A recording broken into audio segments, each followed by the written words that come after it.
Itinapon, binalewala, dinurog.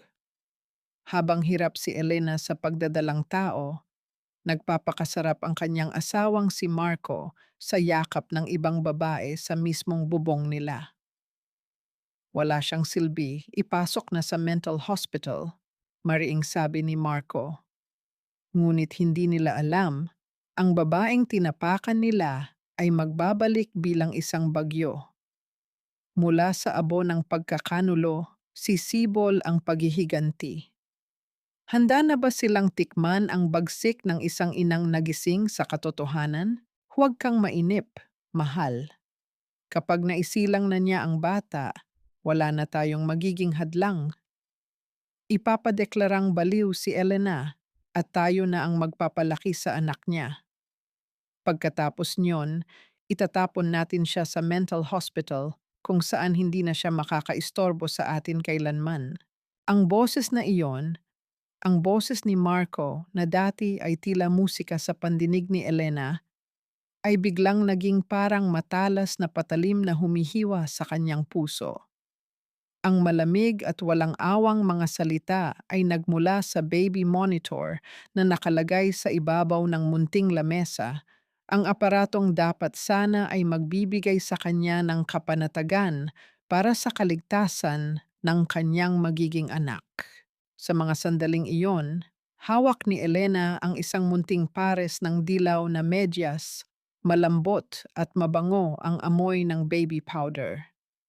7 buwan na ang kanyang dinadalang tao, 7 buwan ng pagtitiis sa mga masasakit na salita ng kanyang biyenang si Doña Carmen, at 7 buwan ng pag-aalay ng kanyang buong sarili para sa pamilyang inakala niyang kanlungan niya.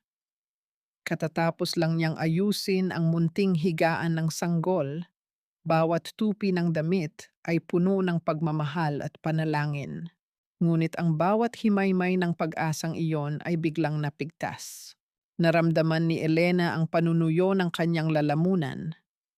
Ang hanging pilit niyang nilalanghap ay tila naging libu-libong karayom na tumutusok sa kanyang baga.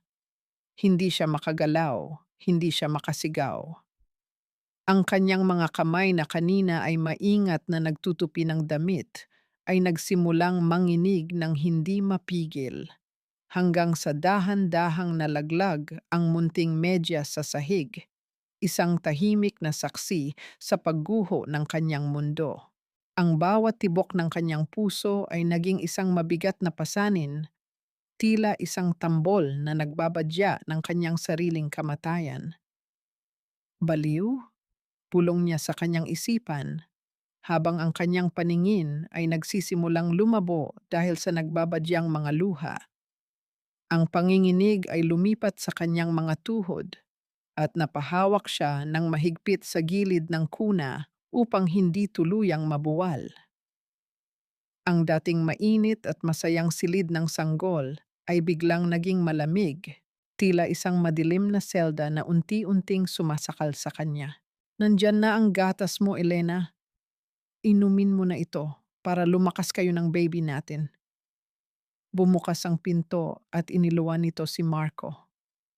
Ang kanyang mga mata ay puno ng mapanlinlang na pag-aalala at ang kanyang labi ay may nakapaskil na matamis na ngiti na dati ay sapat na upang malunod si Elena sa kaligayahan. Ngunit ngayon, sa bawat hakbang ni Marco papalapit, tila nakikita ni Elena ang isang halimaw na nagtatago sa likod ng maskara ng isang mapagmahal na asawa. Inabot ni Marco ang isang baso ng gatas na maputi at tila walang malay. Ngunit para kay Elena, ang likidong iyon ay tila naging itim na lason. Naalala niya ang mga gabing nakaramdam siya ng pagkahilo at pagkalito matapos uminom nito. Naalala niya ang mga sandaling pinagkakaitan siya ng katinuan ni Doña Carmen, sinasabing siya ay nagdedeliryo at hindi na nakakakilala ng katotohanan. Tumingin si Elena sa baso, pagkatapos ay sa mga mata ni Marco. Sa loob ng kanyang tiyan, naramdaman niya ang malakas na sipa ng kanyang anak, Isang munting buhay na walang kamalay-malay na ang sariling ama ay nagbabalak na itapon ang kanyang ina. Isang matalim na tanong ang paulit-ulit na umalingaw-ngaw sa bawat sulok ng kanyang nagdurusang kaluluwa. Hanggang kailan ko kayang lunukin ang lasong ito bago ako tuluyang mamatay sa piling ng taong pinakaminahal ko? Dahan-dahang itinaas ni Elena ang kanyang kamay upang tanggapin ang baso, habang ang kanyang mga daliri ay dumidikit sa malamig na bubog. Ang kanyang puso ay nagsusumamo na tumakbo, ngunit ang kanyang katawan ay nakakulong sa bitag ng pagtataksil. "Salamat, Marco," mahinang sabi ni Elena. Ang kanyang boses ay tila isang tuyong dahon na hinihipan ng hangin. Inilapit niya ang baso sa kanyang labi, habang nakatitig si Marco ng may kasabikan na hindi nito lubos na maitago. Isang patak ng gatas ang gumulong sa gilid ng baso, parang isang luhang tumakas mula sa matinding pait. Iinumin ba niya ang kanyang sariling kamatayan? O ito na ang huling gabing magiging biktima siya sa sarili niyang tahanan? Ang bawat sentimetro ng malamig na baso ay tila humihigop ng init mula sa palad ni Elena. Nararamdaman niya ang titig ni Marco, isang titig na dati ay puno ng pagsamba. Ngunit ngayon ay tila isang mapanuring mata ng isang buwayang naghihintay na malunod ang kanyang biktima. Ang puting likido sa loob ng baso ay marahang umaalon, tila nanguuyam sa kanyang kawalang malay. "Sige na, mahal. Ubusin mo yan para makapagpahinga ka na ng maayos. Alam mo namang nag-aalala si Mama sa kalusugan mo." Muling paghimok ni Marco. Ang kanyang boses ay malambot, ngunit may himig ng pagmamadali. Isang matinding pagbaligtad ng sikmura ang naramdaman ni Elena, hindi dahil sa pagbubuntis, kundi dahil sa labis na pagkasuklam. Pinilit niyang iangat ang baso sa kanyang labi, ngunit sa gitna ng paggalaw, bigla siyang napahawak sa kanyang tiyan at tumaing ng mahina. "Ah, Marco, ang baby." Parang sumisipa ng malakas. Pagdadahilan niya, ang kanyang mukha ay namutla sa totoong takot na nararamdaman para sa kanyang anak. Dahil sa biglang pagkilos, bahagyang natapon ang gatas sa kanyang duster. Mabilis na lumapit si Marco, ngunit bago pa man nito makuha ang baso, mabilis na tumayo si Elena at naglakad patungo sa banyo. "Wait lang, Marco. Maduduwal yata ako. Ang gatas. Parang masyadong malapot." Sa loob ng banyo, sa likod ng nakasarang pinto, dahan-dahang itinigil ni Elena ang kanyang paghinga. Lumapit siya sa lababo at marahang itinapon ang gatas. Ang maputing likido ay dumausdos sa porselana, mabilis na naglaho sa butas nito na parang isang madilim na sikretong kailangang ibaon sa limot. Walang tunog na lumabas. Tanging ang mabilis na pagtibok ng kanyang puso ang tila nag-iingay sa katahimikan. Pinunasan niya ang kanyang bibig at naghilamos ng malamig na tubig, pinipilit na ibalik ang maskara ng isang mahinang asawa bago muling lumabas. Nadatnan niya si Marco na nakatayo sa tabi ng pintuan, kasama na ang isang babaeng nakasuot ng uniforme ng nurse, si Clara. Ang babaeng narinig niyang humahalakhak sa baby monitor. Ang babaeng tila linta kung kumapit sa kanyang asawa sa dilim ng gabi. "Senyora Elena, pasensya na kung naabala ko ang pahinga niyo." Seryosong sabi ni Clara, ang kanyang boses ay puno ng huwad na paggalang. "Pinapunta ako rito ni Doña Carmen para masiguradong naiinom niyo ang inyong mga bitamina. Masyado na raw kayong nagiging malilimutin nitong mga nakaraang araw." "Mabuti at nandito ka na, Clara," sabi ni Marco habang inilalagay ang kamay sa balikat ng nurse Isang haplos na tumagal ng higit sa nararapat. Masyado nang nagiging emosyonal si Elena. Baka lumalala ang kanyang kondisyon. Kailangan niya ng tututok sa kanya 24 oras. Tumingin si Elena sa salamin ng kanyang tokador.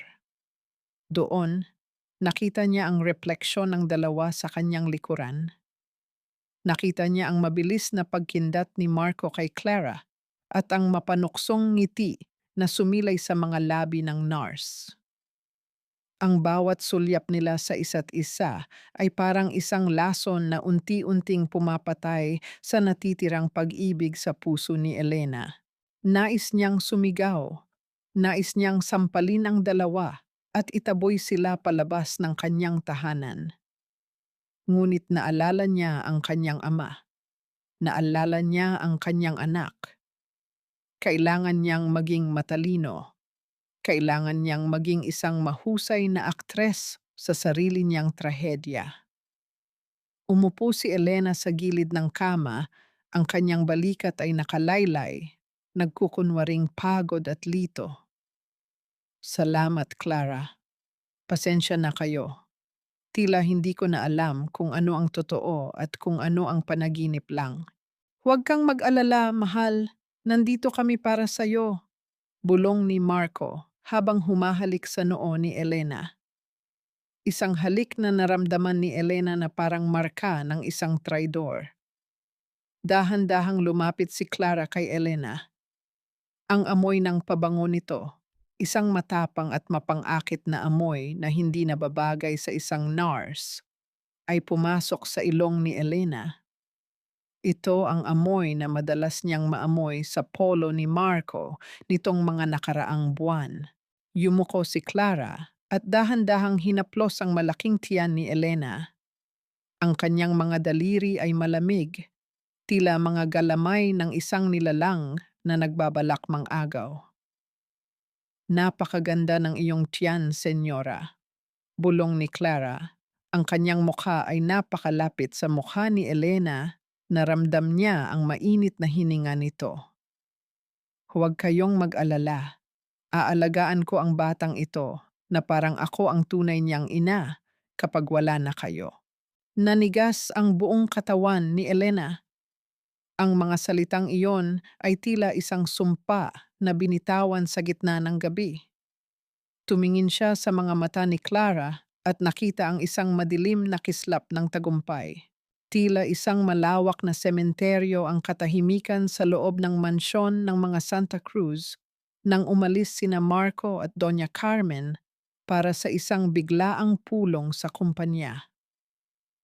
Naiwan si Elena sa kanyang silid, ngunit ang kanyang diwa ay hindi mapakali. Alam niyang ito na ang pagkakataong hinihintay niya, ang pagkakataong silipin ang kailaliman ng bitag na unti-unting pumapatay sa kanya.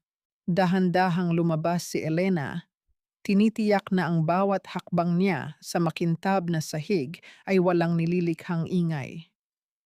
Ang bawat tibok ng kanyang puso ay tila isang malakas na tambol na nagbababala ng panganib.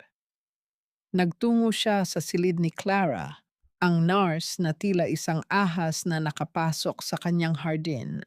Ang silid ni Clara ay maayos, masyadong maayos para sa isang taong ang tanging trabaho ay mag-alaga ng may sakit.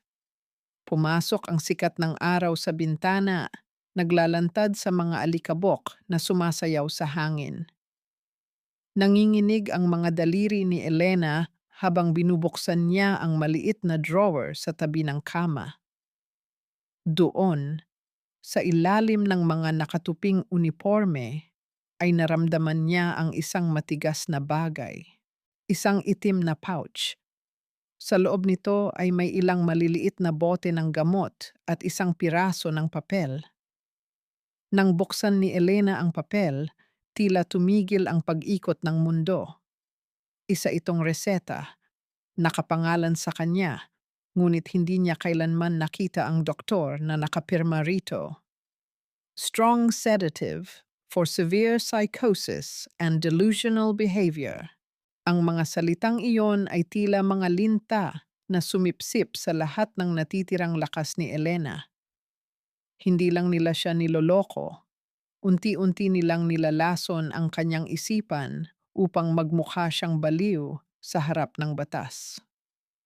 Sa gitna ng kanyang pagkabigla, isang boses ang bumasag sa katahimikan ng mansyon. "Elena, anong ginagawa mo sa silid na yan?" Ang boses ni Doña Carmen ay parang isang matalim na kidlat na tumama sa likuran ni Elena. Mabilis niyang itinago ang reseta sa loob ng kanyang bulsa at pilit na kinalma ang kanyang nanginginig na kalamnan.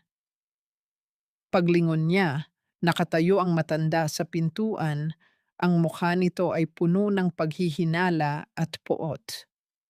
Naghahanap, naghahanap lang po ako ng tubig, Mama, nauutal na sabi ni Elena habang ang kanyang kamay sa loob ng bulsa ay mahigpit na nakakuyom sa papel. Tubig? Sa silid ng NARS? Huwag mo akong gawing tanga, Elena. Hakbang ng matanda papalapit. Ang bawat tunog ng kanyang mamahaling tsinelas sa sahig ay tila isang hatol ng kamatayan. Lumalala na talaga ang sakit mo sa utak. Pati ang mga gamit ni Clara ay pinapakialaman mo na. Lumapit ang Donya at marahas na hinawakan ang braso ni Elena. Ang mga kuko nito ay bumaon sa balat ni Elena, ngunit hindi siya dumaing. Ang sakit na pisikal ay wala sa kinalaman sa hapdi ng katotohanang natuklasan niya. Tignan mo ang sarili mo, namumutla, pawis na pawis, at mukhang nawawala sa sarili. Pagpapatuloy ng matanda, ang kanyang hininga ay amoy kape at kapangyarihan. Mabuti na lang at nakahanda na ang mga papeles. Hindi na magtatagal at mailalagay ka na namin sa lugar na nararapat para sa mga katulad mong sira ang ulo. Nanatiling nakayuko si Elena. Hinayaan niyang mahulog ang ilang hibla ng kanyang buhok sa kanyang mukha upang itago ang nagliliyab na galit sa kanyang mga mata. Sa sandaling iyon, hindi na siya ang mahinang babaeng naging biktima ng kanilang pamilya. Sa loob ng kanyang bulsa, ang papel na iyon ay nagsilbing kanyang sandata. "Patawad po, Mama. Tila naliligaw na naman ako." Mahinang bulong ni Elena, ang kanyang boses ay tila isang sirang plaka. Sadyang ginagaya ang isang taong nawawala sa katinuan. Tumawa ng mapait ang Donya bago siya binitawan ng may pandidiri. "Bumalik ka sa kwarto mo. At huwag kang lalabas hanggat hindi sinasabi ni Marco. Nakakadiri kang makita." Habang naglalakad si Elena pabalik sa kanyang silid, naramdaman niya ang pawis na gumugulong sa kanyang likuran. Ligtas ang ebidensya. Ngunit habang tinititigan niya ang reseta sa loob ng kanyang kwarto, isang pangalan ang nakapukaw sa kanyang atensyon. Ang pangalan ng doktor na nakapirma, Dr. Arnaldo Salvador. Naalala ni Elena ang pangalang iyon. Si Dr. Salvador ay ang matalik na kaibigan at personal na doktor ng kanyang ama, si Don Arturo, bago sila nagkahiwalay ng landas. Bakit kasama ang pangalan ng doktor ng kanyang ama sa sabwatang ito? Nanginginig ang mga kamay ni Elena habang nakatitig sa kanya ang matatalim na mata ni Doña Carmen. Ang papel na hawak niya, ang ebidensya ng kanilang kataksilan, ay tila nagbabaga sa kanyang palad. Sa isang iglap, kailangang pumili ni Elena ang katotohanan o ang kaligtasan ng kanyang anak. "Ipakita mo sa akin ang papel na iyan, Elena. Ngayon din." Sigaw ng matanda. Ang kanyang boses ay tila isang hagupit na nag-iiwan ng sugat sa katahimikan ng pasilyo. Sa gitna ng takot, isang mabilis na pag-iisip ang dumaan sa isip ni Elena. Palihim niyang isinilid ang reseta sa loob ng kanyang medyas at mabilis na kinuha ang isa pang papel mula sa kanyang kabilang bulsa, isang punit at lumang larawan ng kanyang unang ultrasound. "Ito po ba, Mama?" Humagulgol si Elena. Ang kanyang boses ay puno ng pilit na pagkabaliw. "Ang aking baby." Kinakausap niya ako. Sabi niya, ayaw niyo raw sa kanya. Sabi niya, kailangan ko itong basbasan ng aking mga luha. Nandiri ang mukha ni Doña Carmen. Tumingin siya sa punit na larawan ng ultrasound na hawak ni Elena na ngayon ay basang-basa na ng pawis at luha. "Nababaliw ka na talaga. Isang simpleng papel lang, ginagawa mong kung ano-ano." Isang malakas na tunog ng palad na tumama sa pisngi ang bumasag sa hangin. Sa sobrang lakas ng sampal ni Doña Carmen, napasandal si Elena sa pader. Naramdaman niya ang malapot na dugo na gumuhit mula sa gilid ng kanyang labi at ang matinding pagkirot na tila umabot hanggang sa kanyang kaluluwa. "Wala kang kwentang babae, basura, nakakahiya ka sa pamilya Santa Cruz." Muling sigaw ng matanda. Eksaktong sa sandaling iyon, bumukas ang pinto ng mansyon at pumasok si Marco. Nakita niya ang kanyang asawang nakasandal sa pader, hawak ang namumulang pisngi, habang ang kanyang ina ay nanginginig pa sa galit. Ngunit sa halip na itakbo ang asawa at protektahan, lumapit si Marco ng may malamig na ekspresyon. "Mama, tama na yan. Baka ma-stress lang kayo sa kanya." Malambing na sabi ni Marco sa kanyang ina bago bumaling kay Elena. Lumapit siya at hinawakan ang magkabilang balikat ni Elena, ngunit ang kanyang hawak ay hindi nagbibigay ng init, kundi ng kilabot. "Elena, tignan mo ang ginawa mo. Pinagagalit mo si Mama. Sinasabi ko naman sa'yo, may sakit ka. Kailangan mong tanggapin na hindi na gumagana ng maayos ang isip mo." "Marco, sinampal niya ako." Bulong ni Elena, sinusubukang hanapin ang huling piraso ng katinuan sa mga mata ng asawa. "Ginawa niya iyon dahil mahal ka niya, Elena. Para magising ka sa mga ilusyon mo." Sagot ni Marco. Ang kanyang boses ay parang asukal na may halong lason. "Halika na, bumalik ka na sa kwarto mo. Intindihin mo na lang kami, ginagawa namin ito para sa kaligtasan niyo ng baby." Dahan-dahang tumango si Elena. Nakayuko siya habang inaakay ni Marco pabalik sa silid.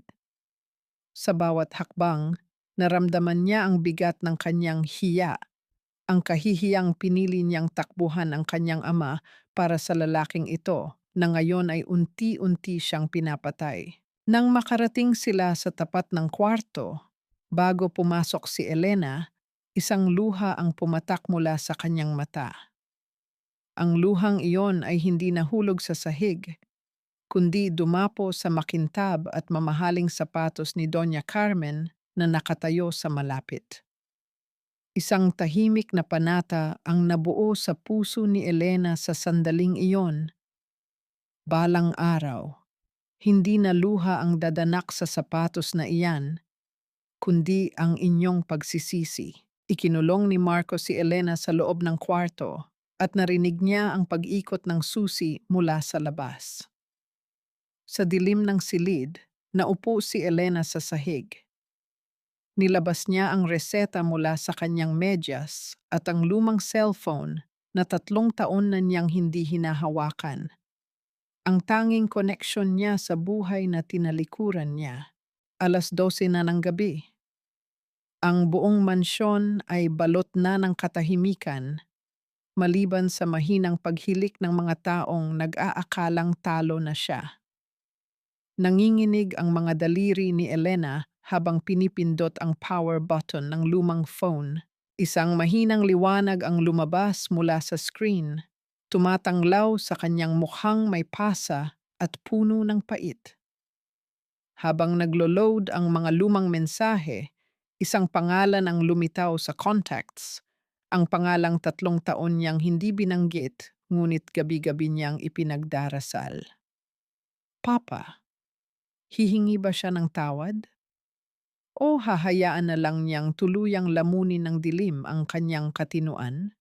Ang dilim sa loob ng silid ay tila lalong kumapal, ngunit ang munting liwanag mula sa screen ng lumang cellphone ay sapat na upang makita ang mga luhang hindi na mapigilan ni Elena. 3 taon, 1,075 araw ng pananahimik.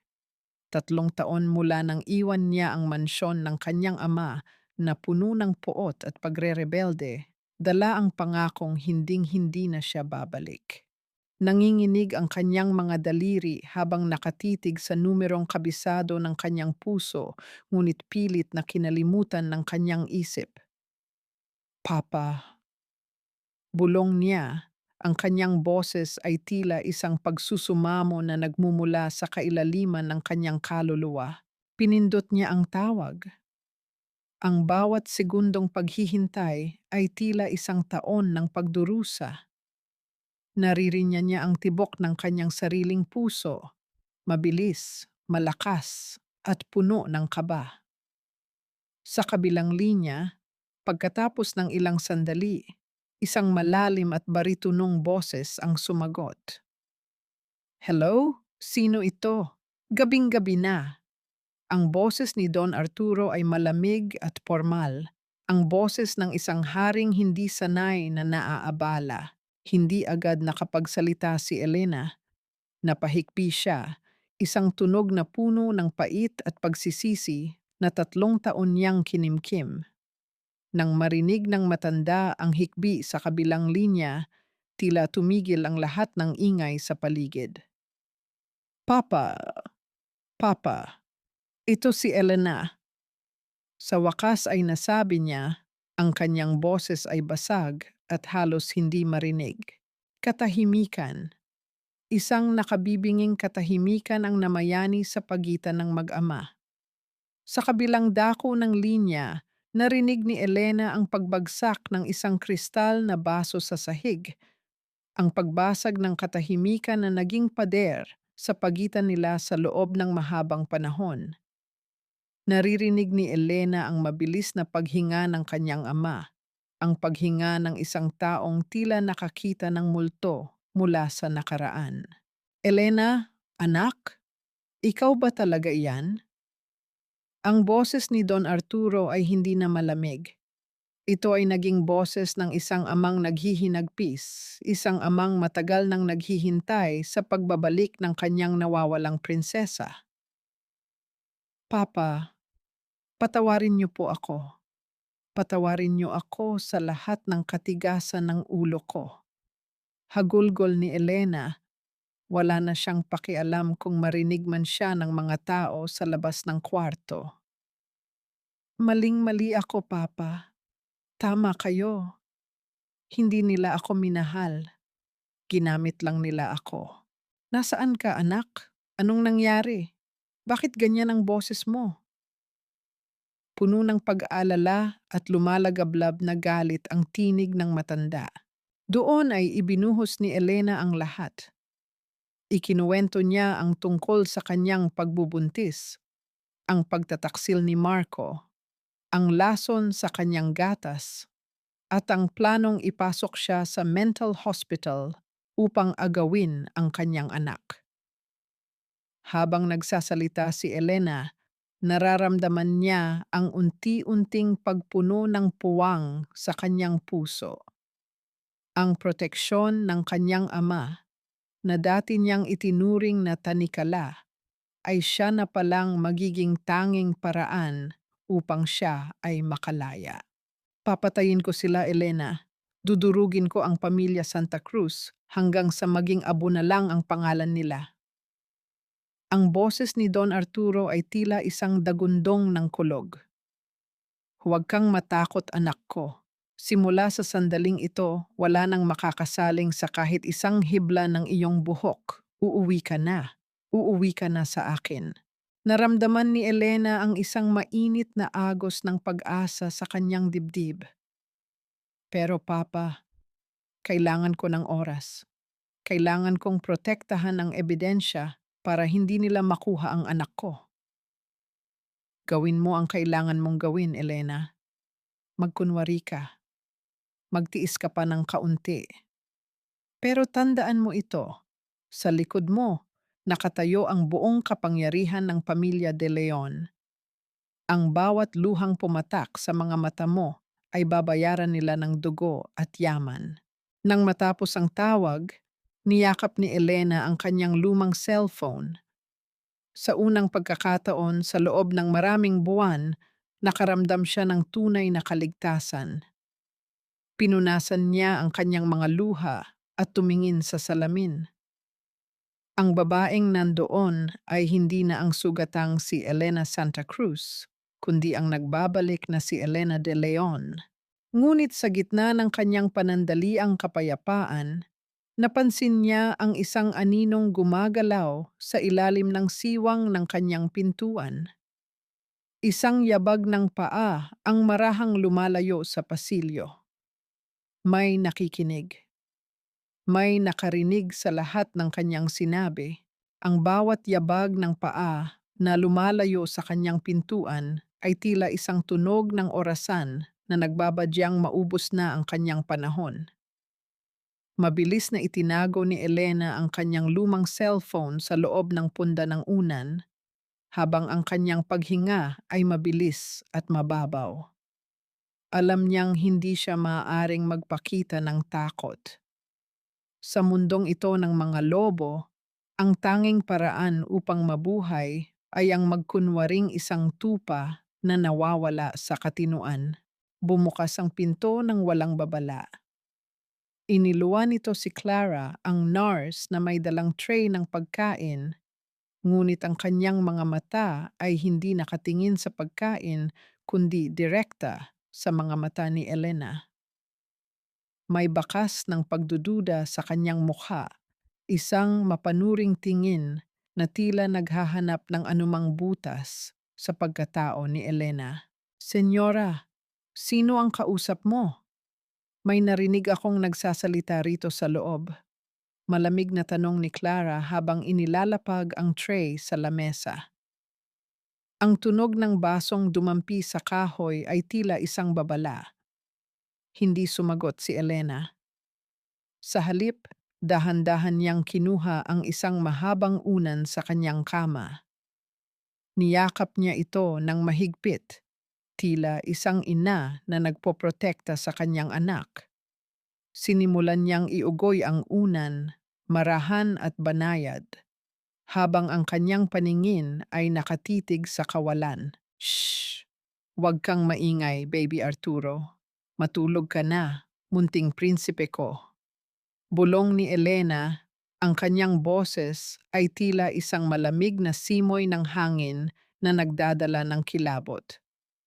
Sinimulan niyang awitin ang isang lumang lullaby na itinuro sa kanya ng kanyang yaya noong bata pa siya. Nakita ni Elena sa gilid ng kanyang mga mata ang pagbabago sa ekspresyon ni Clara. Ang pagdududa nito ay napalitan ng isang mapang-uyam na ngiti. Inilabas ni Clara ang kanyang mamahaling cellphone at sinimulang kunan ng video si Elena.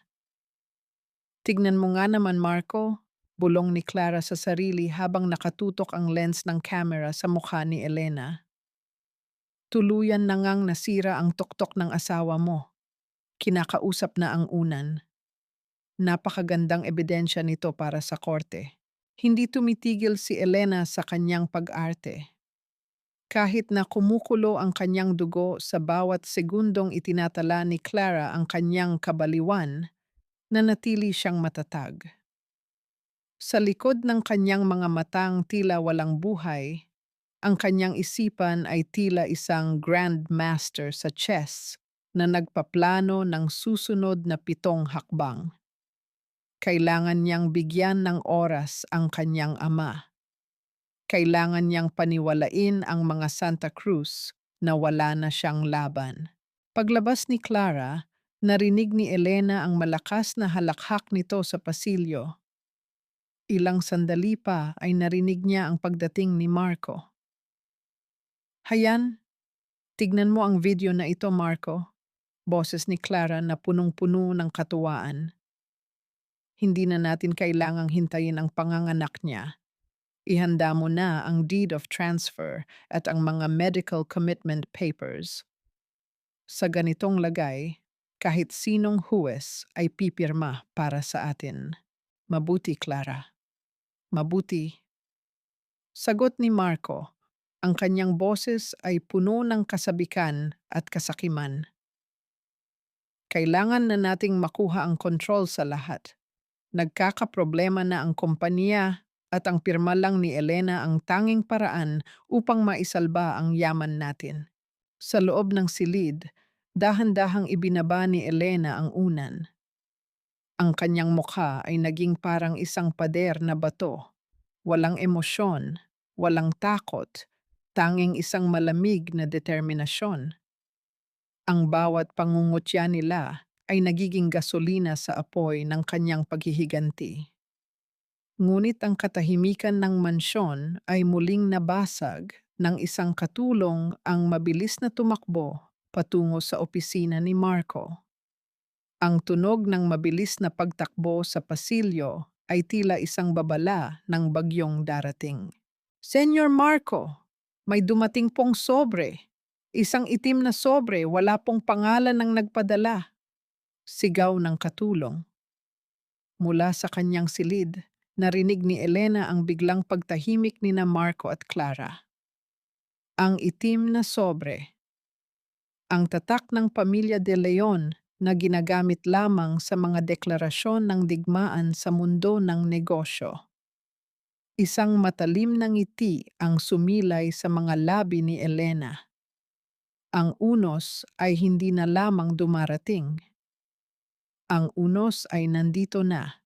Ang bawat segundo sa loob ng opisina ni Marco ay tila naging isang mabigat na pasanin. Ang hangin ay napuno ng amoy ng mamahaling tabako at ang malapot na pawis ng isang taong unti-unting nawawalan ng kontrol. Hawak ni Marco ang itim na sobrang dumating. Ang kanyang mga daliri ay nanginginig habang binabasa ang laman nito. Hindi isang liham, kundi isang listahan ng mga utang ng pamilya Santa Cruz na ngayon ay pag-aari na ng isang misteryosong kumpanya. Bakit? Paano nila nalaman ang tungkol sa mga utang natin sa labas? Bulong ni Marco, ang kanyang boses ay puno ng kaba. Sa harap ng kanyang laptop, nakita niya ang sunod-sunod na abiso mula sa kanyang mga investors.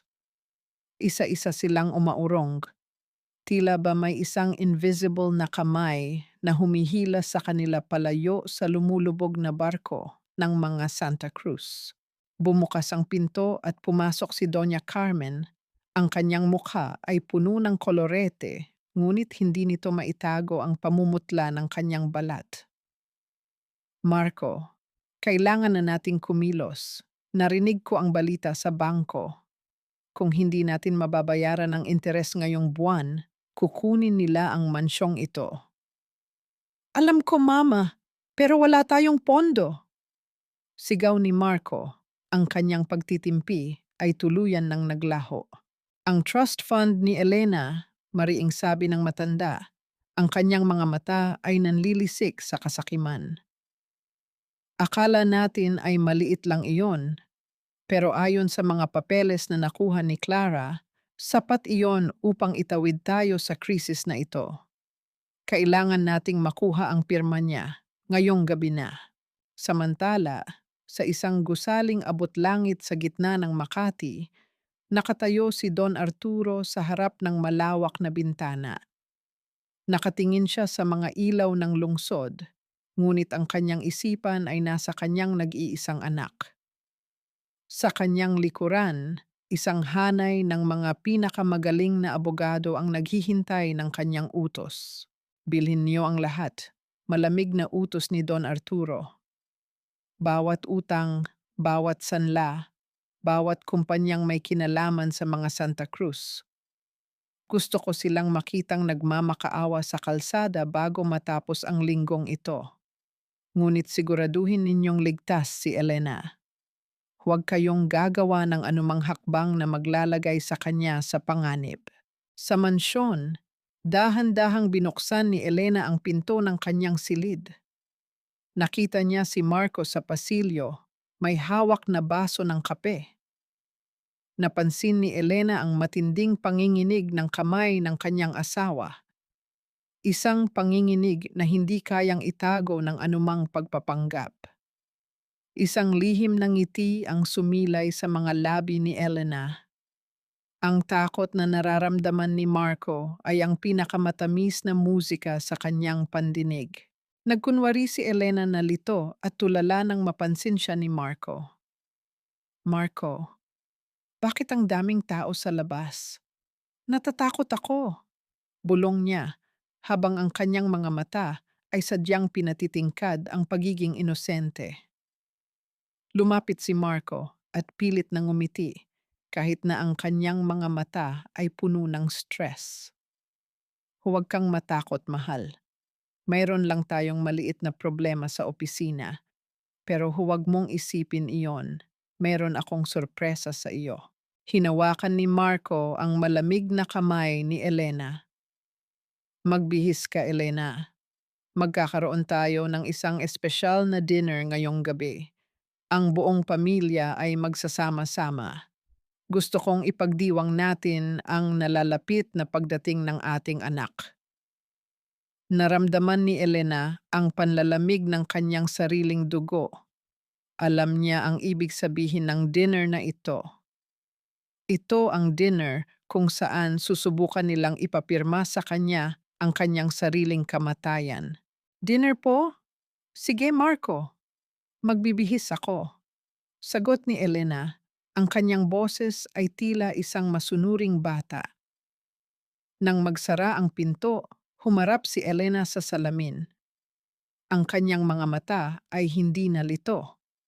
Ito na ang gabi na hinihintay niya.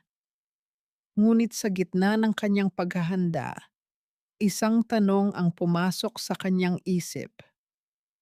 Paano nalaman ng kanyang ama ang tungkol sa mga utang ni Marco nang ganoon kabilis?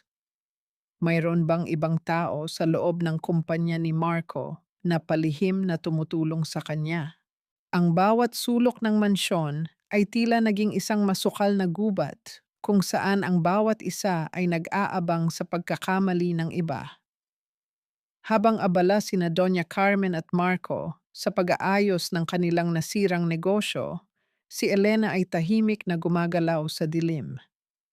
Alam niya na upang tuluyang mapabagsak ang isang matibay na pader, kailangan itong lagyan ng lamat mula sa loob. Dahan-dahang pumasok si Elena sa silid ni Doña Carmen habang ang matanda ay nasa banyo. Ang amoy ng mamahaling pabango at pulbos ay nakakasulasok, tila amoy ng isang nakalalasong bulaklak. Mabilis niyang tinungo ang tokador at kinuha ang isang pares ng hikaw na gawa sa diamante, ang pinaka-iniingatang alahas ng matanda na pamana pa mula sa mga ninuno nito. Sa isang mabilis at tahimik na pagkilos, lumabas siya at nagtungo sa silid ni Clara. Isinilid ni Elena ang mga hikaw sa pinakailalim ng bag ng nurse sa tabi ng mga gamot na ginagamit nito sa kanya. Pagkalipas ng isang oras, ang katahimikan ng mansyon ay nabasag ng isang matinis na tili. Nasaan ang aking mga hikaw? Ang mga diamante ko? Sigaw ni Doña Carmen mula sa itaas ng hagdanan. Ang kanyang boses ay tila isang sirena na nagpapahayag ng gulo. Mabilis na nagtakbuhan ang mga katulong, si Marco at maging si Clara. Lahat sila ay nanginginig sa takot sa harap ng nagngangalit na matanda. Lahat kayo halughugin ang mga gamit nyo. Walang aalis hanggat hindi ko nakikita ang mga hikaw ko. Nagsimula ang kaguluhan. Isa-isang tiningnan ang mga gamit ng mga katulong, ngunit wala silang nakita. Hanggang sa makarating si Doña Carmen sa bag ni Clara. "Bakit niyo po kakapkapin ang gamit ko, senyora? Ako ang nurse niyo, hindi ako magnanakaw." Pagmamalaki ni Clara, ang kanyang mukha ay puno ng kayabangan, ngunit hindi siya pinansin ng matanda. Marahas na ibinuhos ni Doña Carmen ang laman ng bag ni Clara sa sahig, kasabay ng pagbagsak ng mga bitamina at lipstick ay ang pag-alingawngaw ng isang kumikinang na bagay sa sahig. Ang mga hikaw na diamante. Katahimikan. Isang nakabibinging katahimikan ng namayani. Ang mukha ni Clara ay nawalan ng kulay, tila isang bangkay na binuhusan ng tubig. Hindi, hindi sa akin yan. Hindi ko alam kung paano napunta yan dyan. Sigaw ni Clara. Ang kanyang boses ay puno ng desperasyon habang nakatingin kay Marco. "Marco, maniwala ka. Hindi ko magagawa yan." Ngunit si Marco, na ngayon ay mas iniisip ang galit ng kanyang ina kaysa sa pagmamahal sa kabit, ay mabilis na lumapit at binigyan si Clara ng isang malakas na sampal. "Wala kang hiya. Pinagkatiwalaan ka namin, tapos ganito ang gagawin mo? Magnanakaw." "Pero Marco, tumahimik ka. Lumayas ka sa paningin ko bago ko patawagin ang mga pulis." Bulyaw ni Marco. Nais mapatunayan sa kanyang ina na siya ay nasa panig nito. Napasandal si Clara sa pader, umiiyak at nanlulumo. Ang kanyang dignidad ay tuluyang nayurakan sa harap ng lahat. Sa isang sulok, nakaupo si Elena sa sahig, nakayakap sa kanyang mga tuhod at nagkukunwaring nanginginig sa takot. Ngunit sa likod ng kanyang mga palad na nakatakip sa mukha, ang kanyang mga labi ay nakakurba sa isang mapait na ngiti. Dahan-dahang lumapit si Elena kay Clara nang makaalis na ang matanda at si Marco. Inabot niya ang isang panyo sa nurse nang may nanginginig na kamay at inosenteng mga mata. "Clara, huwag ka nang umiyak. Siguro nalimutan mo lang na nailagay mo iyan sa bag mo." Tumingin si Clara kay Elena. Sa gitna ng kanyang galit at kahihiyan, nakita niya ang awa sa mga mata ng babaeng balak nilang sirain. Ngunit ang panyong inabot ni Elena ay tila isang insulto sa kanyang pagkatao. "Umalis ka rito, Elena! Layas!" Sigaw ni Clara, ngunit wala na siyang lakas upang lumaban. Habang naglalakad si Elena pabalik sa kanyang silid, naramdaman niya ang unti-unting pagguho ng pader ng mga Santa Cruz. Ang tiwala ay wala na. Ang pagmamahalan ni na Marco at Clara ay naging lason. Ang lamat ay naging isang malaking bitak, ngunit sa kalagitnaan ng gabi, narinig ni Elena ang pag-uusap ni Marco at Doña Carmen sa kabilang kwarto. Bukas na bukas, ipapapirma natin kay Elena ang mga papeles sa harap ng abogado. Wala siyang kawala. Kailangan nating makuha ang pera bago tayo tuluyang mabangkarote. Bukas. Ang huling yugto ng kanilang kasakiman ay magsisimula na. Ang hangin sa loob ng malawak na sala ng mga Santa Cruz ay tila naging malapot na lason. Bawat hininga ni Elena ay mabigat at puno ng pag-aalinlangan. Sa harap niya, nakaupo ang 4 na taong tila mga hukom sa isang korte ng impyerno. Si Doña Carmen na may matigas na anyo, si Marco na may mapanlinlang na mga mata, isang abogadong may madilim na ngiti, at isang lalaking nagpapakilalang doktor, ngunit ang mga mata ay puno ng kasakiman. "Elena, mahal, pirmahan mo na ito," malambing na sabi ni Marco. Ngunit ang kanyang kamay na nakahawak sa balikat ni Elena ay tila isang bakal na kuko na bumaon sa kanyang laman. Para ito sa ikabubuti mo, sabi ni Dr. Valdez. Kailangan mo ng matagal na pahinga sa isang espesyal na pasilidad. Ang mga papeles na ito ay para lamang masiguradong maayos ang pagpapatakbo ng ating mga ari-arian habang nagpapagaling ka. Ang abogado ay mabilis na naglatag ng mga dokumento sa ibabaw ng lamesang gawa sa marmol. Isang simpleng pirma lang, senyora. Ito ay para sa medical management at asset protection. Sa madaling salita, pinoprotektahan lang namin ang kinabukasan ng anak mo. Naramdaman ni Elena ang panlalamig ng kanyang mga daliri. Alam niya ang katotohanan. Ang mga papeles na ito ay hindi para sa kanyang pagpapagaling. Ito ay ang kanyang pagsuko sa karapatan bilang isang ina at ang paglipat ng lahat ng kanyang itinatagong yaman sa ilalim ng pangalan ni Marco. Ayaw ko, Marco, huwag niyo akong ilayo sa baby ko. Pagmamakaawa ni Elena, ang kanyang boses ay basag at puno ng tunay na takot. Niyakap niya ang kanyang malaking tiyan, tila ba sinusubukang itago ang kanyang anak mula sa mga buwayang nakapaligid sa kanya. Kaya ko naman, Marco. Magiging maayos din ako. Huwag niyo lang akong ipadala sa ospital na iyon. Huwag kang matigas ang ulo, Elena! Singhal ni Doña Carmen, ang tunog ng kanyang mga alahas ay tila mga tanikalang kumakalansing. Tignan mo ang sarili mo. Kinakausap mo ang mga unan. Naghahalusina ka. Gusto mo bang lumaki ang apo ko sa piling ng isang inang baliw? Isipin mo ang utang na loob mo sa anak ko. Sinagip ka ni Marco mula sa pag-iisa nang talikuran ka ng sarili mong ama. Ngayon, suklian mo naman ang pagmamahal niya sa pamamagitan ng pakikipagtulungan sa amin. Pirma na, Elena.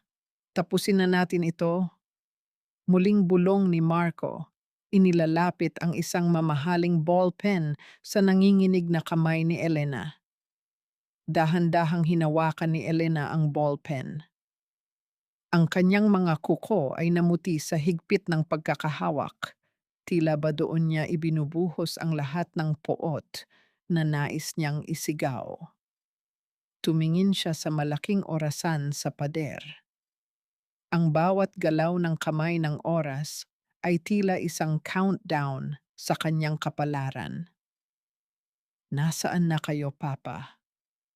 Ang tahimik na panalangin niya. Bakit ka ba tingin ng tingin sa orasan? Walang darating para iligtas ka, Elena. Pangungutya ng abogado habang itinuturo ang linyang dapat niyang pirmahan. Nanginginig ang dulo ng ballpen habang dahan-dahang ibinababa ni Elena ang kanyang kamay sa papel. Isinulat na niya ang unang letra ng kanyang pangalan, ang titik E, na tila isang sugat na bumukas sa puting pahina. Ngunit bago pa man niya madugtungan ang susunod na letra, isang napakalakas na paghampas ng kamao sa pintuan ng mansyon ang bumasag sa tensyon ng silid. Ang tunog ng marahas na pagkatok ay tila isang kulog na yumanig sa buong bahay, dahilan upang mapatigil ang lahat at mapalingon sa direksyon ng pintuan. Hindi ito ang katok ng isang bisita. Ito ang kalampag ng isang taong hindi marunong tumanggap ng hindi. Ang marahas na pagkatok sa pinto ay tila isang babala mula sa langit na nagpatigil sa malupit na balak ng mga Santa Cruz. Kunot noong tumayo si Marco, halata ang inis sa kanyang mukha dahil sa pagkakaantala ng kanyang pinakahihintay na tagumpay. Sino ba ang istorbong iyan? Sinabi ko nang walang tatanggap ng bisita ngayong gabi. Singhal niya sa takot na katulong. Nang buksan ang dambuhalang pinto ng mansyon, pumasok ang tatlong lalaking nakasuit na itim.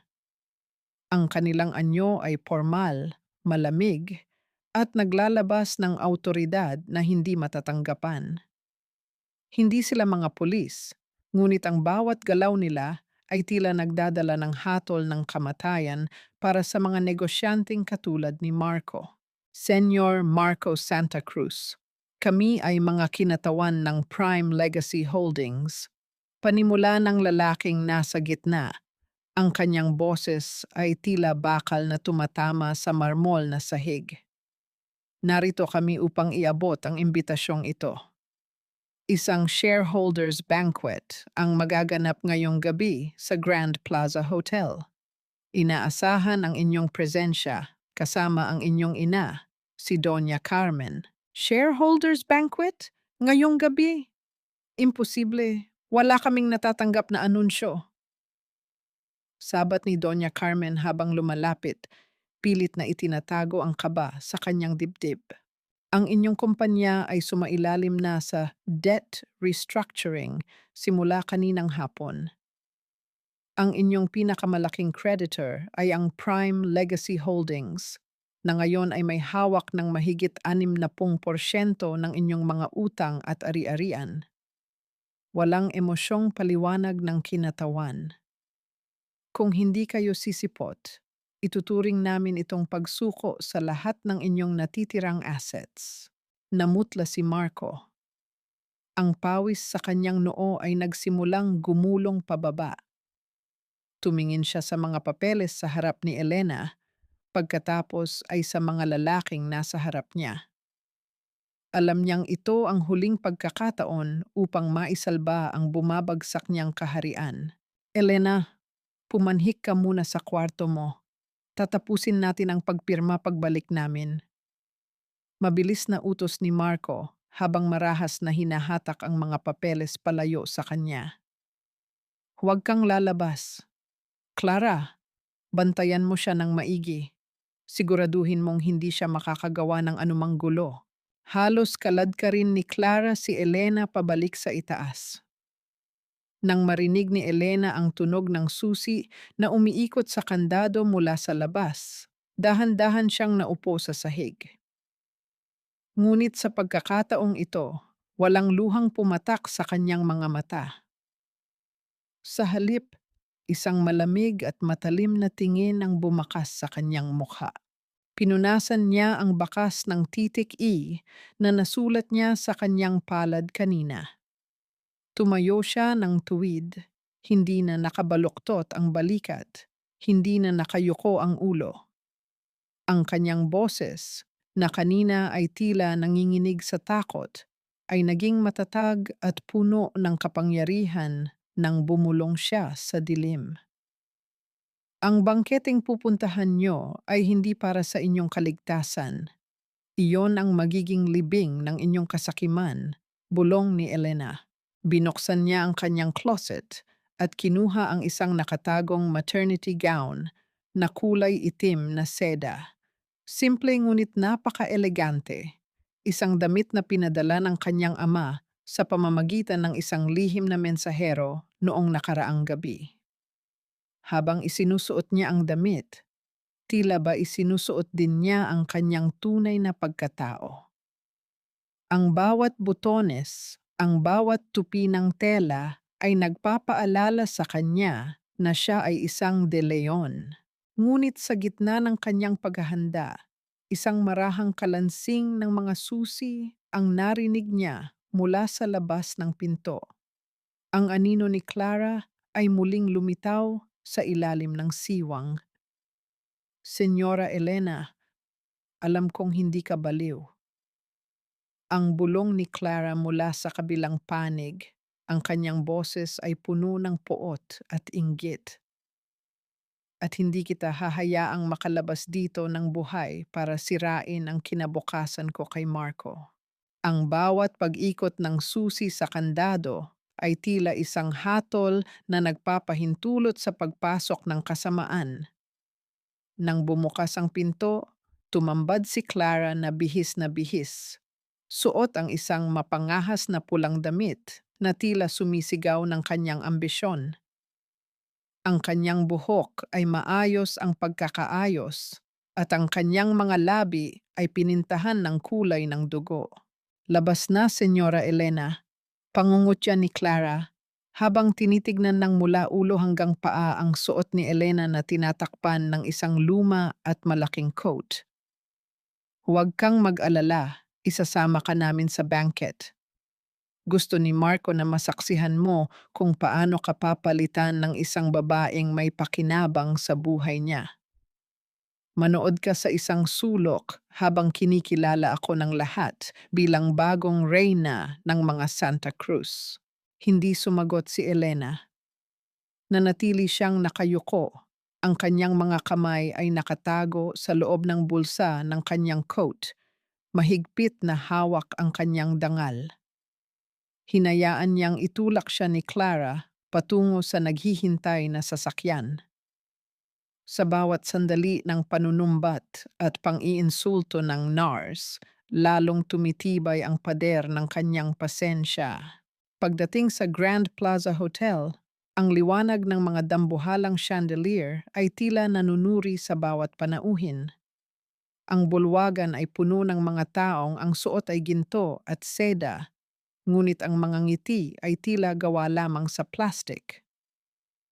Naroon sina Marco at Doña Carmen, nakatayo sa gitna ng mga negosyante, nagkukunwaring ang pamilya Santa Cruz ay nasa rurok pa rin ng tagumpay.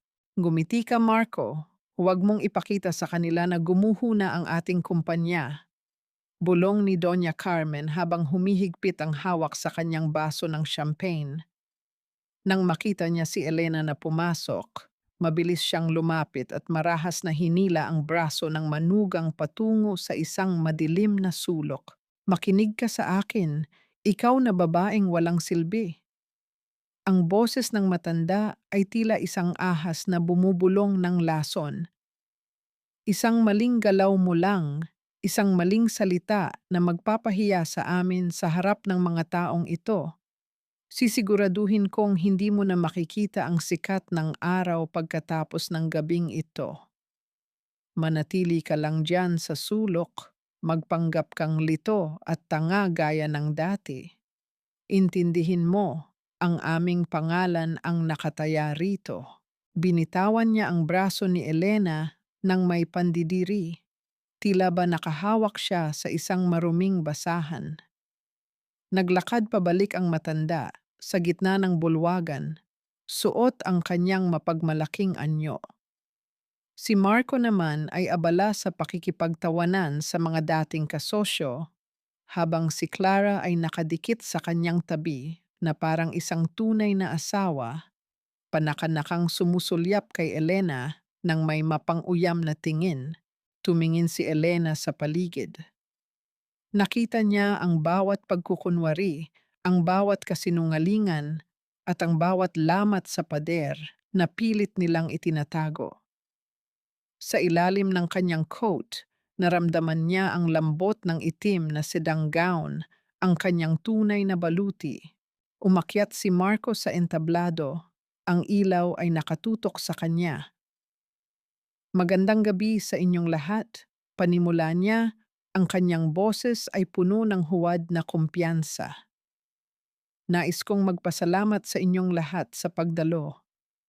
Alam kong marami ang bali-balita, ngunit nais kong ipakilala ang aking inspirasyon, ang aking mahal na asawang si Elena, na sa kasamaang palad ay kasalukuyang dumaranas ng matinding karamdaman sa pag-iisip, at ang babaeng tumutulong sa amin upang malampasan ang pagsubok na ito, si Clara.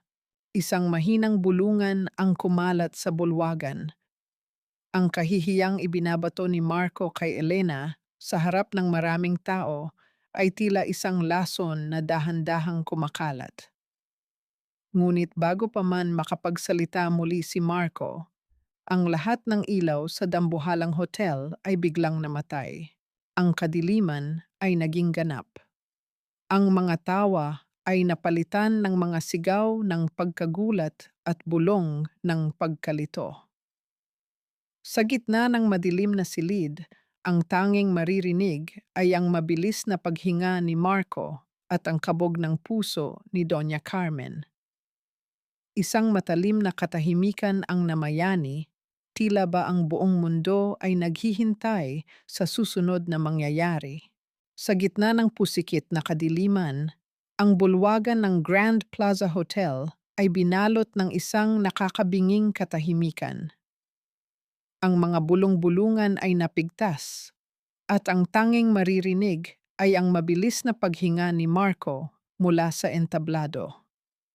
Ngunit sa isang iglap, isang matalim na sinag ng puting ilaw mula sa isang spotlight ang biglang sumulpot, tumatama ng diretso sa dambuhalang pintuan ng ballroom. Dahan-dahang bumukas ang pinto, at mula sa liwanag, isang anino ang lumitaw. Isang lalaking may tindig ng isang emperador, suot ang isang mamahaling tuxedo na tila itim na baluti, ang naglakad ng dahan-dahan papasok. Ang bawat yabag ng kanyang sapatos sa sahig na marmol ay tila isang hatol na nagpapayanig sa puso ng lahat. Ang kanyang mukha ay seryoso, ang mga mata ay tila matalas na agila na naghahanap ng katarungan. Don Arturo de Leon, ang pabulong na sambit ng isang matandang negosyante sa unahan, na naging dahilan upang kumalat ang kilabot sa buong silid. Si Doña Carmen ay tila nanigas sa kanyang kinatatayuan. Ang baso ng champagne sa kanyang kamay ay nanginginig ng husto. Alam niya ang pangalang iyon, ang hari ng mga kumpanya, ang lalaking kayang bumili ng isang buong lungsod sa loob ng isang araw. Mabilis siyang lumapit, pilit na ibinabalik ang kanyang mapagmalaking ngiti upang batiin ang dumarating na bilyonaryo. Don Arturo, isang malaking karangalan na kayo ang aming pinakamalaking creditor. Hindi namin inaasahan. Hindi natapos ng matanda ang kanyang sasabihin dahil tila hangin lamang siyang nilagpasan ni Don Arturo. Hindi tumingin ang bilyonaryo sa entablado kung nasaan si Marco. Hindi rin niya pinansin ang mga nakalahad na kamay ng mga opisyales. Ang kanyang mga mata ay nakatuon lamang sa isang madilim na sulok ng bulwagan. Doon, dahan-dahang tumayo si Elena. Sa isang marahas ngunit eleganteng pagkilos, hinubad ni Elena ang luma at malaking coat na nakabalot sa kanya. Tumambad sa lahat ang isang reyna. Ang suot niyang itim na sedang gown ay tila dumadaloy na gabi sa kanyang katawan, nagpapakita ng kanyang kagandahan sa kabila ng kanyang malaking tiyan. Ang kanyang buhok, na kanina ay gulo-gulo, ay dahan-dahang inayos ni Elena ng may pambihirang dignidad. Wala na ang bakas ng isang babaeng baliw o mahinang asawa. Ang kanyang mga mata ay nagliliyab sa talino at kapangyarihan. Naglakad si Don Arturo papalapit sa kanya. Ang buong mundo ay tila huminto sa pag-ikot nang huminto ang bilyonaryo sa harap ni Elena. Sa harap ng daan-daang saksi, dahan-dahang yumuko ang makapangyarihang Don. Kinuha niya ang kamay ni Elena at marahang hinalikan ang kanyang mga daliri. Patawarin mo ako, anak ko, kung hinayaan kitang masaktan ng ganito katagal. Ang boses ni Don Arturo ay nanginginig sa matinding emosyon, sapat na upang marinig ng mga taong nasa paligid. Nandito na ang papa, wala nang makakasaling sa iyo o sa aking apo. Isang malakas na pagsabog ng bulungan ang namayani sa silid. Ang baliw na asawa ni Marco Santa Cruz ay ang nag-iisang anak at tagapagmana ng pinakamayamang tao sa bansa. Isang matinding pait ang gumuhit sa mukha ni Elena habang nakatitig sa kanyang ama. Ang kanyang mga luha ay sa wakas ay malayang pumatak. Hindi dahil sa sakit, kundi dahil sa kaluwagan ng pag-uwi. Papa, bulong ni Elena, ang kanyang boses ay tila isang munting hiling na sa wakas ay natupad. Mula sa entablado, si Marco ay tila isang rebulto ng asin.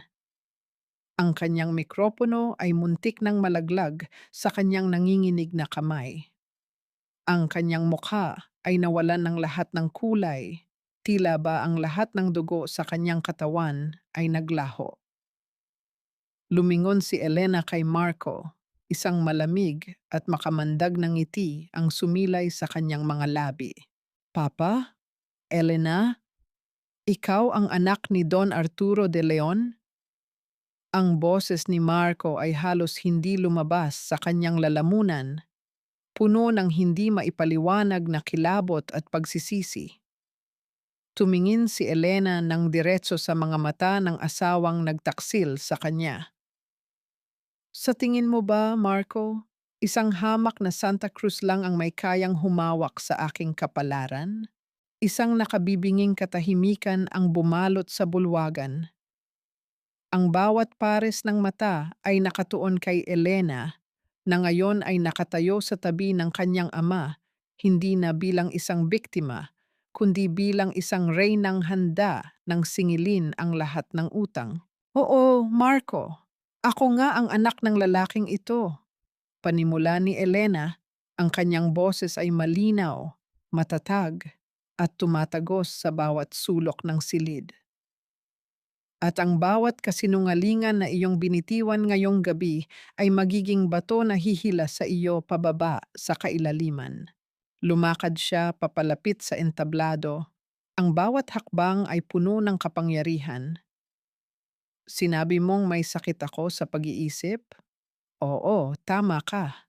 Nagkaroon ako ng matinding sakit. Ang sakit ng pagtitiwala sa isang duwag na katulad mo. Ang sakit ng pag-ibig sa isang lalaking ang tanging alam mahalin ay ang kanyang sarili at ang pera na hindi niya kayang kitain. Napaurong si Marco, tila ba ang mga salita ni Elena ay mga latigong humahaplos sa kanyang mukha. Pero, pero ang mga doktor, ang mga pekeng doktor na binayaran nyo, putol ni Elena, kasabay ng pagsenyas sa isang abogado ni Don Arturo. Sa isang iglap, isang grupo ng mga staff ang mabilis na nag-abot ng mga folder sa bawat panauhin sa bulwagan. Pakibuksan ninyo ang mga folder na iyan, utos ni Elena, habang ang ilaw sa buong bulwagan ay muling bumukas ng dahan-dahan. Sa loob niyan ay makikita nyo ang kopya ng mga peking reseta na may pangalan ko. Mga reseta ng malalakas na gamot pampatulog na araw-araw ipinapainom sa akin ng aking asawa. Makikita nyo rin ang video na kinuha mismo ni Clara, ang kabit ng aking asawa, habang ako ay nagkukunwaring baliw upang iligtas ang aking sarili. Isang malakas na ang maririnig mula kay Doña Carmen. Hindi. Kasinungalingan. Gawa-gawa niyo lang ang lahat ng iyan. Sigaw ng matanda habang sinusubukang agawin ang mga folder mula sa mga bisita. Ang kanyang perpektong ayos na buhok ay nagsimulang magulo at ang kanyang kolorete ay kumalat dahil sa galit at pawis. Ngunit huli na ang lahat. Ang bawat panauhin ay nakita na ang katotohanan. Nakita nila si Marco, ang kanilang ulirang negosyante, na isang taksil at manloloko. Nakita nila si Clara, na ngayon ay dahan-dahang nagtatago sa likod ng makakapal na kurtina, tinalikuran at hindi na pinansin ni Marco sa gitna ng kahihiyan. At ang pinakamatindi sa lahat, pagpapatuloy ni Don Arturo, na ngayon ay nakatayo na sa tabi ni Elena, ang kanyang boses ay malamig ngunit may bigat ng isang bundok. Hawak ninyo ngayon ang kopya ng Deed of Transfer at Medical Commitment Papers na pilit ipinapapirma sa aking anak kanina lang. Isang kasunduan na magbibigay sa kanila ng lahat ng karapatan sa aking apo at sa kanyang kayamanan. Isang kolektibong paghinga ng pagkagulat ang narinig sa buong silid. At bilang pagtatapos sa gabing ito, sabi ni Don Arturo, habang muling sumesenyas sa kanyang punong abogado. Inilabas ng abogado ang isang huling dokumento. Lahat ng ari-arian ng pamilya Santa Cruz, bawat sentimo ng kanilang utang, bawat lupa at gusali ay pag-aari na ng Prime Legacy Holdings. Sa madaling salita, lahat ng tinatapakan ninyo ngayon, Marco, ay pag-aari na ng aking anak. Isang nakakayanig na katahimikan. Lumayas kayo sa pamamahay ko, mariing utos ni Don Arturo. Tuluyang napaluhod si Doña Carmen, ang kanyang mga alahas ay tila nawalan ng kinang sa harap ng ganap na pagkatalo. Si Marco naman ay nakatayo pa rin sa entablado, tila isang estatwang binuhusan ng malamig na tubig, hindi makapaniwala sa bilis ng kanyang pagbagsak. Sa gitna ng tagumpay na iyon, biglang napahawak si Elena sa kanyang tiyan. Isang matinding kirot ang kanyang naramdaman. Tumingin siya sa sahig at nakita ang isang basang marka na unti-unting lumalawak sa ilalim ng kanyang itim na gown. Pumutok na ang kanyang panubigan. Papa! Bulong niya, ang kanyang boses ay biglang naging mahina at puno ng sakit.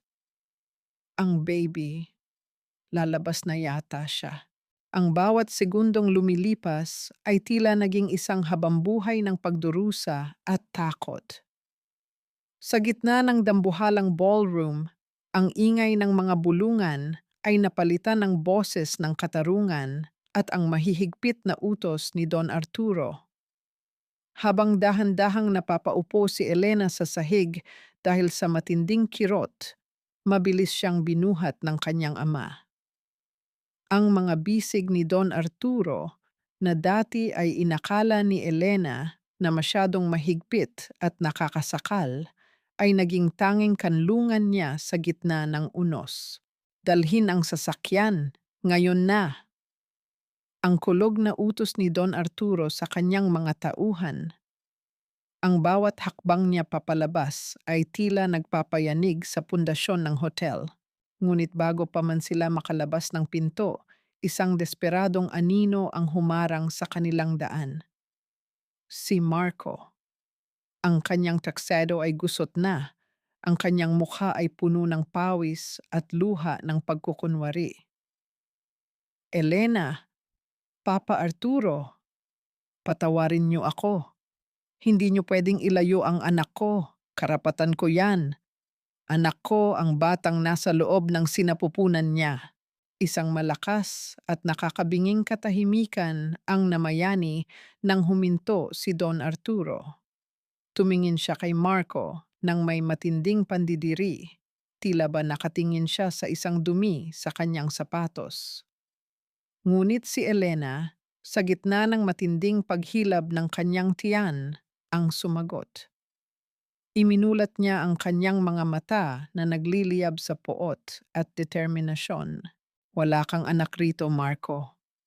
Ang boses ni Elena ay mababa ngunit puno ng kapangyarihan na tila nagmumula sa kailaliman ng kanyang pagiging ina. Pinatay mo na ang karapatan mo nang tangkain mong patayin ang katinuan ko. Ang batang ito ay isang De Leon at hinding-hindi niya malalaman na ang kanyang ama ay isang traidor na katulad mo. Habang inilalabas si Elena ng mga gwardya, naiwan si Marco na nakaluhod sa malamig na sahig, habang ang mga panauhin ay isa-isang tumatalikod sa kanya. Sa labas, ang mga anino ni na Doña Carmen at Clara ay tila mga basang sisiw na pilit na inilalabas ng mga guwardiya ng hotel. Ang kanilang kayabangan ay tuluyan ng nilamon ng dilim ng gabi. Sa loob ng ospital, ang bawat sandali ay naging isang pakikipaglaban. Ang puting liwanag ng delivery room ay tila nanunuot sabay ng mga mata ni Elena. Naramdaman niya ang malamig na pawis na gumugulong sa kanyang noo at ang matinding hapdi na tila pinupunit ang kanyang buong pagkatao. Ngunit sa bawat paghinga niya, nararamdaman niya ang mahigpit na hawak ng kanyang ama sa kanyang kamay. Ilabas mo siya, anak. Ipakita mo sa kanya ang isang mundong puno ng totoong pagmamahal. Nandito si Papa, hindi kita iiwan. Ang muling pagsusumamo ni Don Arturo, ang kanyang boses ay nanginginig sa takot na baka mawala ang kanyang kaisa-isang anak. Ang bawat sulyap ni Elena sa orasan sa pader ay tila isang paalala ng kanyang muling pagsilang. Ang lahat ng sakit na idinulot ng mga Santa Cruz, ang lason sa gatas, ang mga sampal ni Doña Carmen, ang pagtataksil ni Marco, ay tila nagtipon-tipon sa huling pag-iri na ito. Ginugol niya ang lahat ng kanyang lakas, ang lahat ng kanyang galit, at ang lahat ng kanyang pag-asa. Isang matagal at nakakahapong sandali ang lumipas bago ang buong kwarto ay napuno ng isang tunog na nagpabago sa lahat. Isang malakas at masiglang iyak ng isang sanggol. Isang munting himala ang inilapag sa dibdib ni Elena. Ang mainit na balat ng kanyang anak ay dumampi sa kanya at sa sandaling iyon, ang lahat ng sugat sa kanyang puso ay tila nagsimulang maghilom. Ang aking anak, ang aking Arturo Jr., bulong ni Elena habang tumutulo ang luha ng wagas na kaligayahan. Ngunit ang panandaliang kapayapaan ay biglang napigtas nang ang mga makina sa loob ng kwarto ay nagsimulang tumunog ng mabilis, isang babala ng panganib. Ang mga doktor ay mabilis na nagkumpulan sa paligid ng bata. Kailangan niya ng oxygen. Masyadong mabilis ang pagtibok ng kanyang puso. Sigaw ng isang nurse. Ang mukha ni Don Arturo ay binalot ng matinding sindak. Si Elena ay unti-unti nang nawawalan ng malay. Ang kanyang paningin ay nagdidilim habang nakikita niyang inilalayo sa kanya ang kanyang anak. Dahan-dahang nagbukas ang mga mata ni Elena, sinalubong ng puting kisame at ng amoy ng kalinisan na tanging sa isang mamahaling ospital lamang matatagpuan. Ang huling naaalala niya ay ang mabilis na pagtakbo ng mga nurse at ang malamig na takot na tila lalamon sa kanyang pagkatao. Ngunit ngayon, ang lahat ay tahimik. Ang tanging maririnig ay ang marahang paghampas ng hangin sa kurtina ng bintana. Gising ka na, anak. Ang boses ni Don Arturo ay nanginginig sa katuwaan. Nakaupo ang matanda sa tabi ng kanyang kama, ang kanyang mga mata ay puyat ngunit punong-puno ng liwanag. Sa kanyang mga bisig, maingat niyang kinalong ang isang munting bundle na nakabalot sa asul na kumot. Ang baby, Papa, ang anak ko? Ang boses ni Elena ay tila isang bulong, puno ng pangamba. Marahang inilapit ni Don Arturo ang sanggol kay Elena. Ligtas siya, Elena. Isang matapang na bata, gaya ng kanyang ina. Arturo Jr. ay narito na. Nang maramdaman ni Elena ang mainit na hininga ng kanyang anak sa kanyang balat, tila ba ang lahat ng piraso ng kanyang nadurog na kaluluwa ay muling nagkadikit-dikit. Ang munting kamay ng sanggol ay dahan-dahang humawak sa kanyang daliri. Isang mahigpit na hawak na tila nagsasabing hindi na sila maghihiwalay kailanman. Sa sandaling iyon, ang lahat ng poot para sa mga Santa Cruz ay dahan-dahang natunaw, pinalitan ng isang wagas at walang hanggang pag-ibig.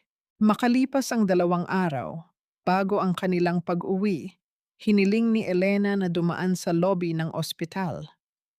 Sa labas ng malalaking glass door, natanaw niya ang mga anino ng nakaraan. Naroon si Marco. Ang kanyang buhok ay gulo-gulo, ang kanyang polo ay may mantsa, at ang kanyang mukha ay tila tumanda ng 10 taon sa loob ng 2 gabi. Kasama niya si Doña Carmen na ngayon ay nakaupo na lamang sa isang silya, tulala at hindi na maaninag ang dating kayabangan. Nang makita ni Marco si Elena na itinutulak sa wheelchair ng mga gwardiya ni Don Arturo, mabilis siyang tumakbo patungo sa pintuan, ngunit hinarang siya ng mga lalaking nakabarong. "Elena, Elena, parang awa mo na," sigaw ni Marco.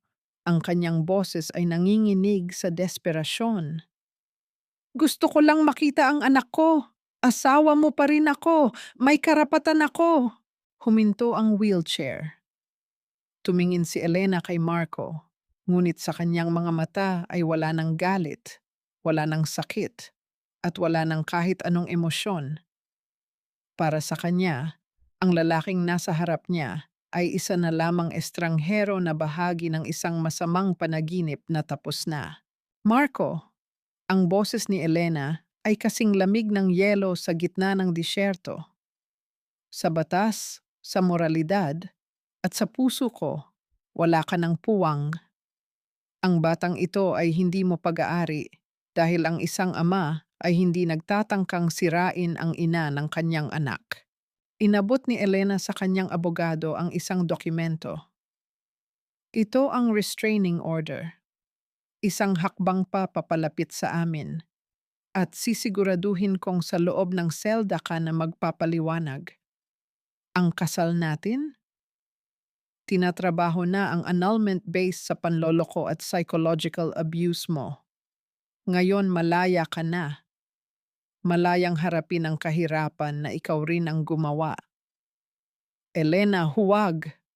Pagsisihan ko ang lahat. Mahal kita." Ang huling pagsigaw ni Marco, habang dahan-dahan siyang inilalayo ng mga gwardiya. Hindi na lumingon si Elena.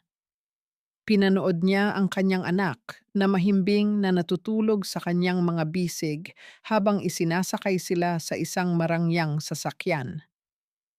Habang umaandar ang sasakyan papalayo sa ospital, ang sikat ng umaga ay tumama sa kanyang mukha. Naramdaman ni Elena ang gaan ng kanyang dibdib. Ang ibong dating nakakulong sa ginintuang hawla ay sa wakas ay nakalabas na. Wala na ang mga tanikala ng utang na loob. Wala na ang mga lason ng pagtataksil. Sa kanyang tabi, ang kanyang ama ay nakangiti at sa kanyang kandungan, ang kanyang hinaharap ay payapang humihinga. Ang bawat luhang pumatak noon ay naging hamog na nagbigay buhay sa kanyang bagong simula. Ang paghihiganti ay hindi na mahalaga dahil ang pinakamasakit na parusa para sa mga Santa Cruz ay ang makitang masaya at buo si Elena nang wala sila. 5 taon ang lumipas na tila isang banayad na ihip ng hangin, pinapalis ang bawat bakas ng bagyong dumaan sa buhay ni Elena. Sa loob ng malawak at maliwanag na opisina ng De Leon Group, nakatayo si Elena sa harap ng dambuhalang bintana. Ang kanyang anyo ay puno ng awtoridad at ningning, isang matagumpay na CEO na katuwang ng kanyang ama sa pagpapatakbo ng kanilang imperyo. Wala na ang takot sa kanyang mga mata, pinalitan ito ng lalim ng karanasan at tibay ng loob. Sa malawak na hardin sa ibaba, matatanaw niya ang isang munting batang lalaki na masayang humahabol sa mga paru-paro. Si Arturo Jr., na ngayon ay 5 taong gulang na, ay ang buhay na imahe ng pag-asa. Siya ay malusog, matalino, at pinalaki sa isang mundong puno ng katotohanan at pagmamahal. Sa bawat tawa ng bata, nararamdaman ni Elena na ang lahat ng kanyang sakripisyo ay nagbunga ng isang matamis na tagumpay. Minsan ay nakakatanggap pa rin siya ng balita tungkol sa mga Santa Cruz. Nabalitaan niyang si Marco ay nagtatrabaho na lamang bilang isang hamak na clerk sa isang maliit na kumpanya, malayo sa rangya na dati niyang kinagisnan. Si Clara naman ay matagal na silang iniwan nang maubos ang pera dahil ang linta ay hindi nananatili sa tuyong balat. Ang dating mapagmataas na si Doña Carmen ay kasalukuyang nakaratay sa isang maliit na apartment, inaalagaan ng anak na dati ay itinuro niyang maging sakim. Na itanong ni Elena sa kanyang sarili kung napatawad na ba niya ang mga ito. Isang hapon, habang nag-aalay siya ng mga puting bulaklak sa simbahan, nahanap niya ang sagot. Ang pagpapatawad ay hindi nangangahulugang ibabalik niya ang mga ito sa kanyang buhay. Pinatawad niya sila upang palayain ang kanyang sariling puso mula sa bigat ng poot. Ang kanyang kapayapaan ay hindi na nakadepende sa paghingi nila ng tawad, kundi sa kanyang desisyon na huwag nang lumingon pa sa dilim. Mama, halika na po, laro na tayo. Ang sigaw ni Arturo Jr. mula sa labas. Lumabas si Elena at sinalubong ang kanyang anak ng isang mahigpit na yakap. Kasunod nito ang kanyang amang si Don Arturo na nakangiting pinapanood sila.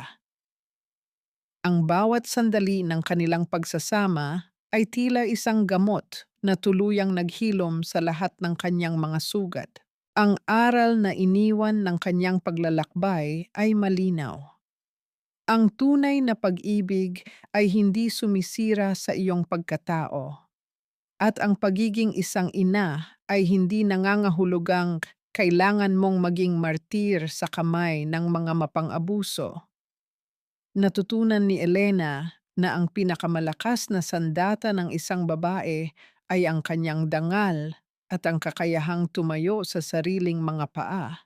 Sa paglubog ng araw sa dalampasigan ng kanilang rest house, niyakap ni Elena ang kanyang ama at ang kanyang anak. Ang buhay ay muling naging maganda, puno ng kulay, at higit sa lahat, puno ng kalayaan.